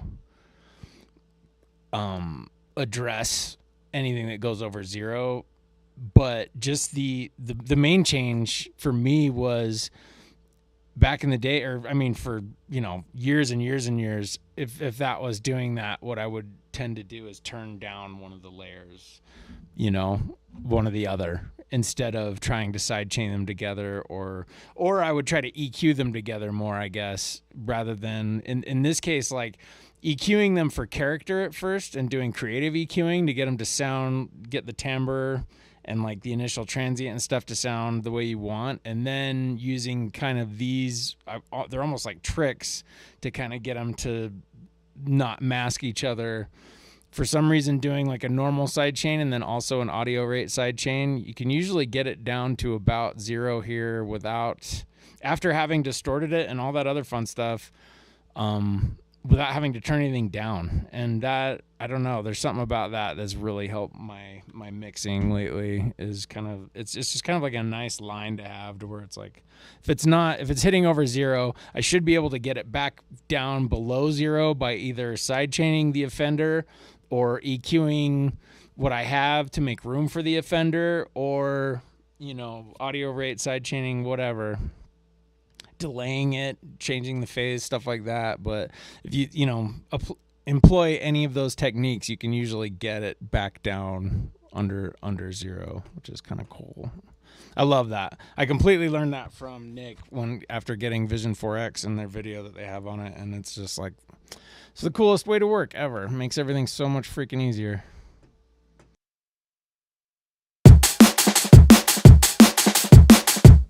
So this is starting to approach like, kind of a baseline that I have for this part of the processing, where I'm not trying to get it super crazy, because I may end up layering these with other noise or reinforcement layers later anyway. It's just more about getting kind of a character that I like. Like I don't try to be too picky at this point. Just something that is, it's more about balance. Like it's blowing up the kick, snare, hat, and ghost here, but keeping them balanced, But outside of that, I'm not going to be too picky, because I might end up pitching them all and shortening them, lengthening them differently later anyway.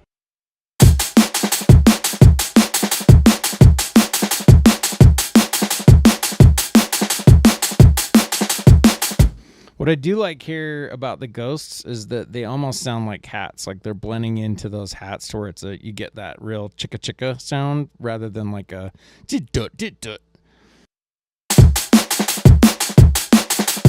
So I don't think I'm going to blow up the ghost too much more than it is. And I may not want too much of the microphones on either of these.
So like here, if I wanted this low part, which I don't, um, sometimes I would leave that there and then do like a multi-band transient shaper or something like maybe a multi-band compressor or something to uh, shorten the tails on the lows to where there's a little bit of like a on the low end, but not a lot of tail there. But for this hat, I think I'm gonna start taking out a lot of the lows overall.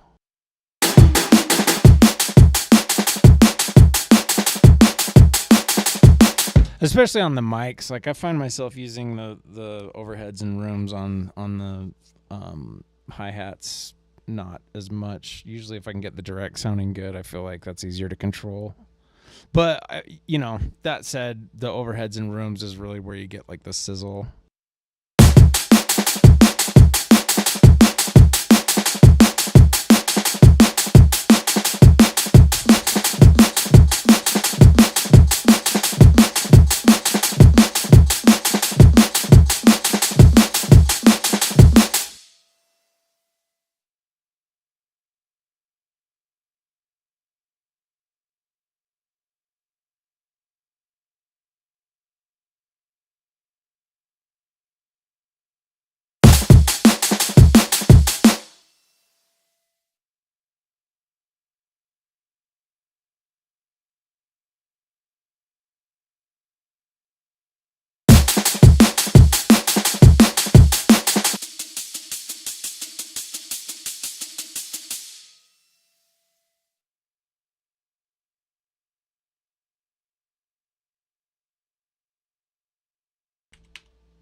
Waste not, want not.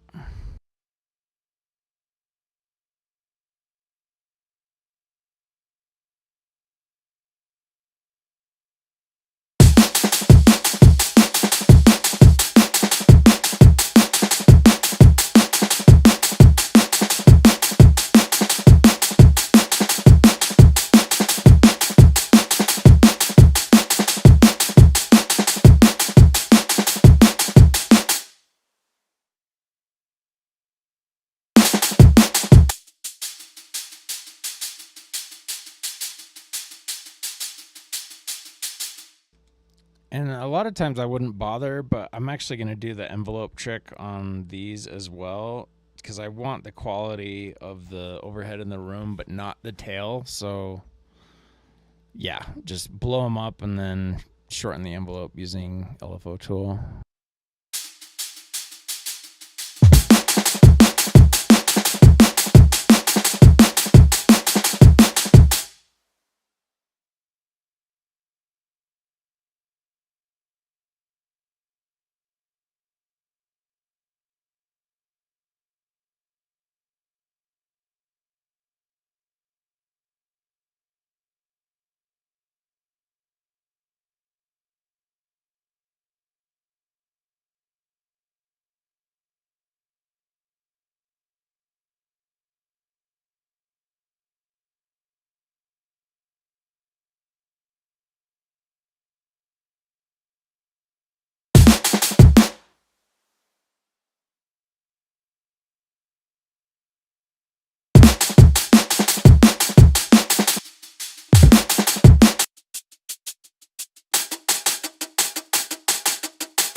It's one of those things like subtle reverb where it's like it's almost imperceivable until you take it away.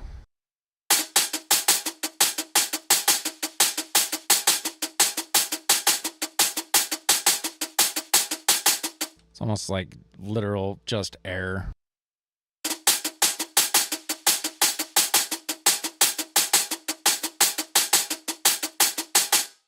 I don't think it matters that much. It's just one of those things like as long as it captures some kind of vibe or just has some kind of like quality that I like at this level, then I can shut that part of my brain up and move on.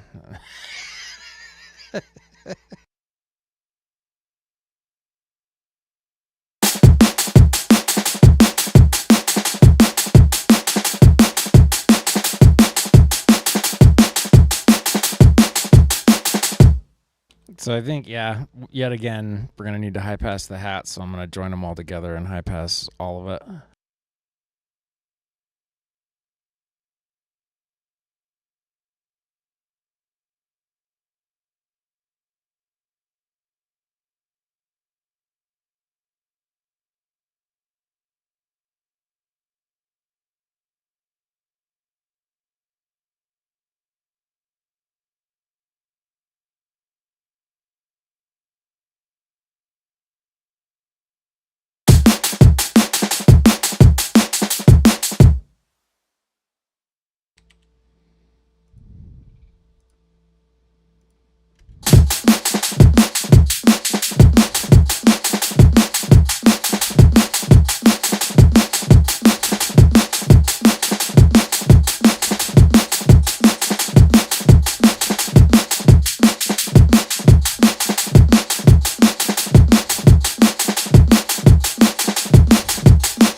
What I don't want to fuck with here is the ticka ticka, like the interplay between the hat and the ghost.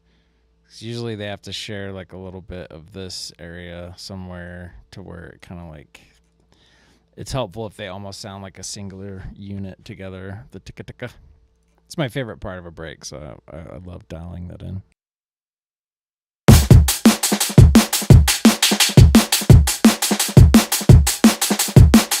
I think it's fine. I just didn't want to high pass it so much that disappeared. I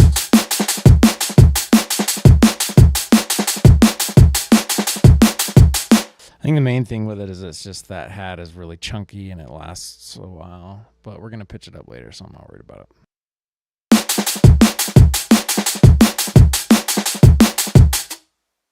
Okay, now on to the overhead and room on the Ghost, which I'm probably not even going to do anything on. And if I do, I'm going to make it really short just to keep, you want the Ghost to usually be pretty, not dry, but too much tail and you'll lose the definition of the 16th notes. Like already the definition is not that great. Like we may need to shorten it even from where it is now.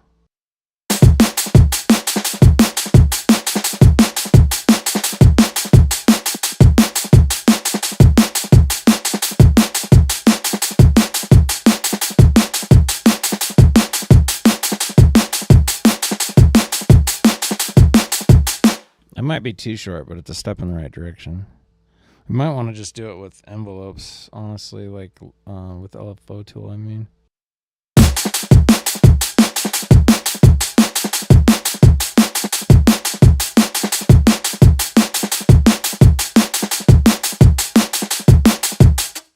In the interest of time, I will... Oh, wow, we're already at 2 hours. Gee, mini Christmas.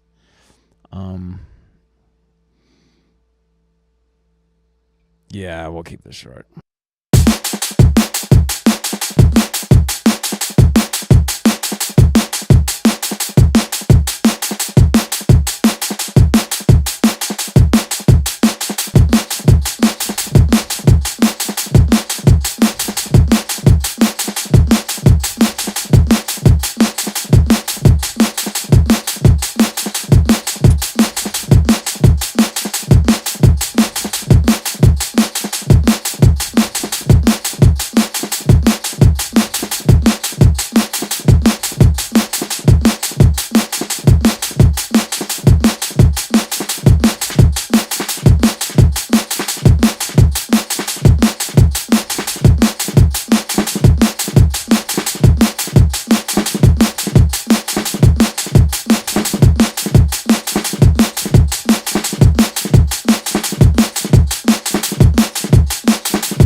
quality's better there. Now I just need to shorten the tail, which I think I'm gonna have to do separately for the overhead and the room.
Yeah, I'm not like in love with them, but at least they're like poking through, and the 16ths are defined at this speed.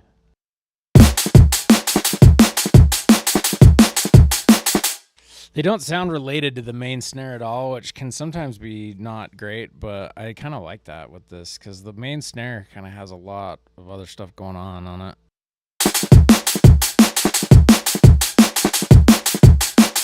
We could maybe try to add the noise layer to the ghost as well, but in my experience, it's almost like the drier you keep the ghosts, the better, because it just increases the contrast between the main snare and the accents. And I don't like necessarily like this pattern with those ghosts, but I can tell like the interplay between the ghosts and the main snare. I'm gonna kind of like.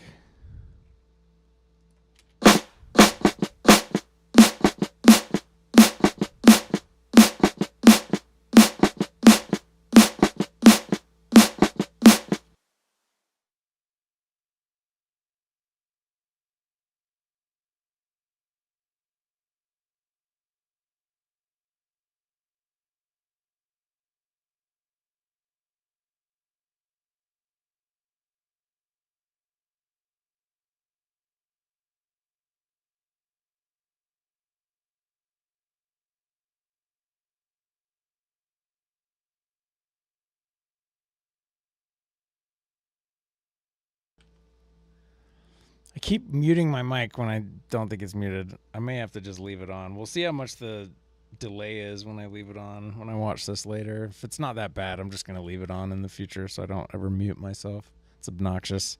First stream in a couple years. I apologize. Appreciate your patience.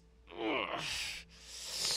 I think this is fine to bounce. At this point, what I would normally do is just pick a bunch of random toms and cymbals to kind of flesh out the break to where I have all the hits. This is the main part, though. Here is just the kick, snare, hat, and ghosts, because everything else can kind of be interchangeable in the end product, but those four elements are the ones that are kind of make up the quality of the break. Sometimes if you go to ham on the rides or whatever, that can be an important part too, but for right now, I think I'm just going to keep it simple and do these. Did I not bring the room back in on the kick? Hold on.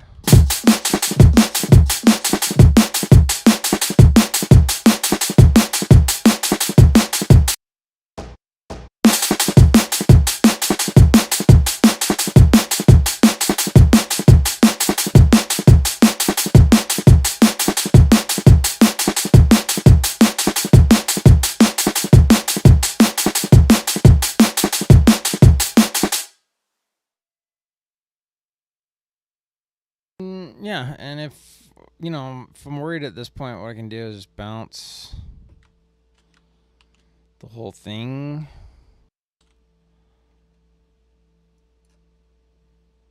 And then pitch this up just to make sure that when it does get pitched up, it's going to sound okay.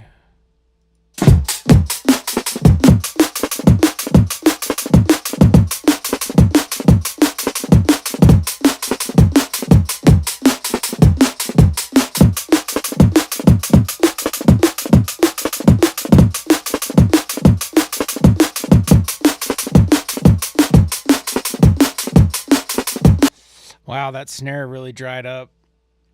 I probably shouldn't have shortened it that much, but I mean, that sounds great to me. Like, I think when those are pitched up in the end, it's going to sound fine.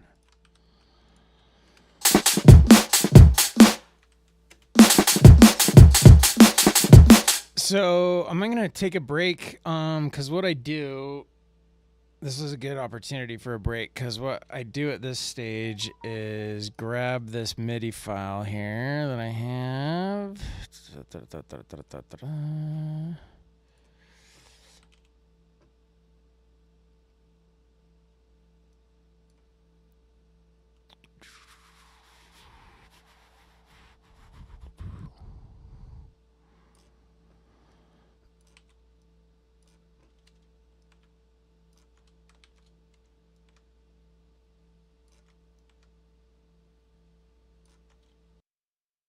So what this is just a MIDI file that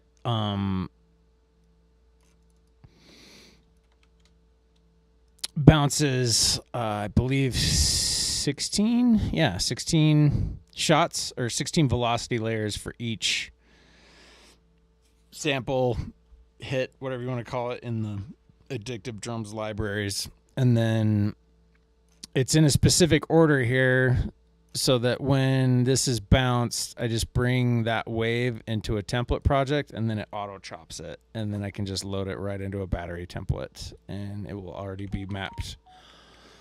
So I'm going to bounce this through my Neve 1073s, which are preamps.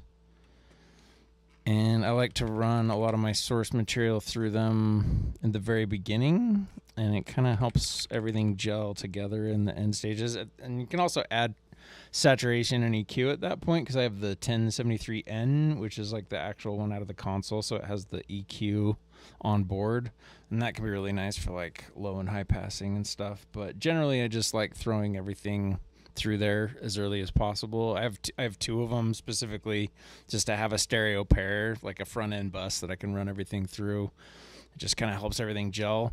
So what I'm going to do now is set all the outputs of all of these to that rack chain, the external rack chain, and then just create a wave file of all these bounces from this MIDI. And then I will, I guess I can't pause the stream.